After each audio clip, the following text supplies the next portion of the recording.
Hi hello எல்லாருக்கும் வணக்கம். இன்றைக்கி நம்ம ரூபி சுட்டி சமையலில் நம்ம என்ன சமைக்க போகிறோம் அப்படின்னு இப்போ வாங்க வீடியோக்குள்ள போய் பார்க்கலாம். ரவா உப்புமா செய்ய தெரியாமல் எத்தனையோ பேர் இருக்காங்க. அவங்களுக்காக தான் இந்த வீடியோ. ரொம்ப சிம்பிளாக நல்ல ஒரு டேஸ்ட்டில் கட்டிகள் விழாமல் இந்த ரவா உப்புமா எப்படி செய்யுதுன்னு பார்க்க போகிறோம். ரொம்ப ஆன் பண்ணி ஃப்ளேமை மீடியம் ஃப்ளேமில் வச்சு கடாய் அடுப்பில் வச்சுக்கலாம். உப்புமா செய்கிறதுக்கு கடாய் அடுப்பில் வச்சாச்சு. கடாயை வந்து கொஞ்ச நேரம் ஹீட் ஆகட்டும்.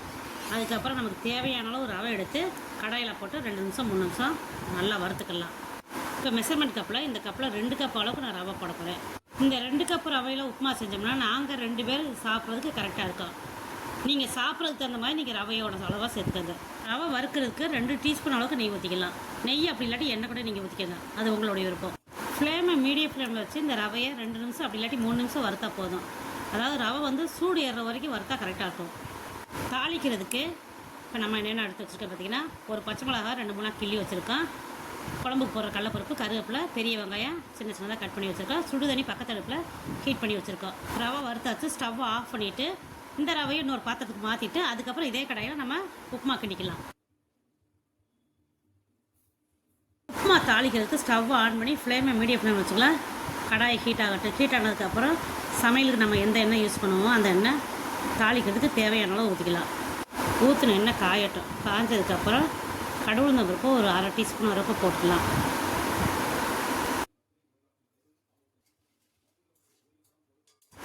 எண்ணெயில் போட்ட கடவுள் நம்பருக்கு பொரிஞ்சதுக்கப்புறம் நம்ம எடுத்து வச்சுருக்க கடலைப்பருப்பு, பச்சை மிளகா, கருவேப்பிலை, வெங்காயம் சின்ன சின்னதாக வெங்காயம் கட் பண்ணி வச்சுருக்கேன். எல்லாத்தையும் ஒன்றா போட்டு தாளிச்சிக்கலாம். கடவுள் நம்பருக்கு நல்லா பொரிஞ்சிருச்சு. கடலைப்பருப்பு கொஞ்சம் எடுத்து வச்சுக்க பாருங்க, அந்த கடலைப்பருப்பு போட்டுக்கலாம். உப்புமாவுக்கு தாளிக்கிறப்ப இஞ்சி இருந்துச்சுன்னா கொஞ்சமாக இஞ்சி எடுத்து அது சின்ன சின்னதாக கட் பண்ணி இது கூட போட்டு தாளிச்சிக்கலாம். எங்கள்கிட்ட இஞ்சி இல்லை அப்படின்றதுனால நான் இஞ்சி போடலை. இப்போ ஒரு பச்சை மிளகா எடுத்து 2-3 கட் பண்ணி வச்சுருக்கேன், அதை சேர்த்துக்கலாம். அதுக்கடுத்து ஒரு பெரிய வெங்காயம் சின்ன சின்னதாக கட் பண்ணி வச்சுருக்கேன். 2 இனுக்கு கருவேப்பிலை கழுவி வச்சுருக்கேன். எல்லாத்தையும் ஒன்றா போட்டு 2 நிமிஷம் 3 நிமிஷம் நல்லா வதக்கலாம்.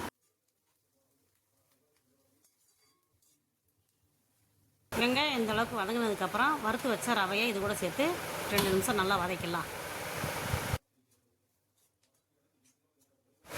இப்போ நான் செய்கிற மெத்தடில் இந்த ரவை உப்புமா செஞ்சு சாப்பிட்டு பாருங்கள். இந்த ரவை உப்புமா செய்கிறதுக்கு ரொம்ப சிம்பிளாக ஈஸியாக இருக்கும். சாப்பிட்றதுக்கு ரொம்ப டேஸ்ட்டாக இருக்கும். அதுக்கப்புறம் பார்த்திங்கன்னா இந்த உப்புமாவில் வந்து ஒரு கட்டிகள் கூட விழுகாது. கட்டிகள் இல்லாமல் இந்த ரவை உப்புமா சூப்பராக செய்யலாம். ரவை உப்புமா அப்படின்னாலே தெரிச்சுட்டு ஓடுற டிக்கெட்டும் இருக்காங்க. இந்த உப்புமாவை விரும்பி சாப்பிட்றவங்க எத்தனையோ பேர் இருக்காங்க. எங்களுக்கு இந்த ரவை உப்புமா ரொம்ப ரொம்ப பிடிக்கும். நாங்கள் இந்த உப்புமாவை விரும்பி சாப்பிடுவோம். உப்புமாவுக்கு தேவையான அளவு கல் உப்பு சேர்த்துக்கலாம். உப்போட அளவு எந்த அளவுக்கு தேவையோ அந்த அளவுக்கு நம்ம சேர்த்துக்கலாம். பக்கத்து அடுப்பில் சுடுதண்ணி நம்ம ஒரு செம்பில் காய வச்சுருந்தோம். அந்த சுடுதண்ணி எடுத்து ரவை எந்த கப்பில் அளந்து போட்டோமோ அந்த கப்பில் சுடுதண்ணியை அளந்து ஊற்றிக்கலாம். நம்ம எந்த கப்பில் ரவை அளந்து போட்டோமோ அதே கப்பில் 1 கப்பு ரவை அளவுக்கு 3 கப்பு அளவுக்கு தண்ணி அளந்து ஊற்றணும். அதாவது 1 மடங்கு ரவை அளவுக்கு 3 மடங்கு அளவுக்கு தண்ணி அளந்து ஊற்றணும். அதுதான் கரெக்டான அளவு. இந்த இரும்பு கடாயில் உப்புமா செய்கிறதுனால சுடுதண்ணி ஊற்றவுமே பூரா பக்கமும் செதறி எடுத்து பாருங்கள். அப்போ தான் 4 கப்பு அளவுக்கு தண்ணி அளந்து ஊற்றினா இப்போ மிச்சம் 2 கப் அளவுக்கு தண்ணி அளந்து ஊற்றிக்கலாம். இந்த கப்பில் 2 கப் அளவுக்கு ரவை அளந்து போட்டோம். இதே கப்பில் 6 கப் அளவுக்கு தண்ணி அளந்து ஊற்றிருக்கோம். இந்த உப்புமாவுக்கு நம்ம ஊற்றின தண்ணியோட அளவு கரெக்டாக இருக்குது பாருங்கள். நல்ல ஒரு அருமையான டேஸ்ட்டில் ரவை உப்புமா சூப்பராக ரெடி ஆகிடுச்சு. இப்போ ஸ்டவ் ஆஃப் பண்ணிக்கலாம். இந்த ஸ்டேஜில் கொத்தமல்லியில் இருந்துச்சுன்னா கொஞ்சம் கொத்தமல்லியில் கட் பண்ணி இதில் சேர்த்துக்கலாம். ரொம்ப ரொம்ப சிம்பிளாக நல்ல ஒரு டேஸ்ட்டில் ரவை உப்புமா ரொம்ப ஈஸியாக செஞ்சு முடிச்சாச்சு.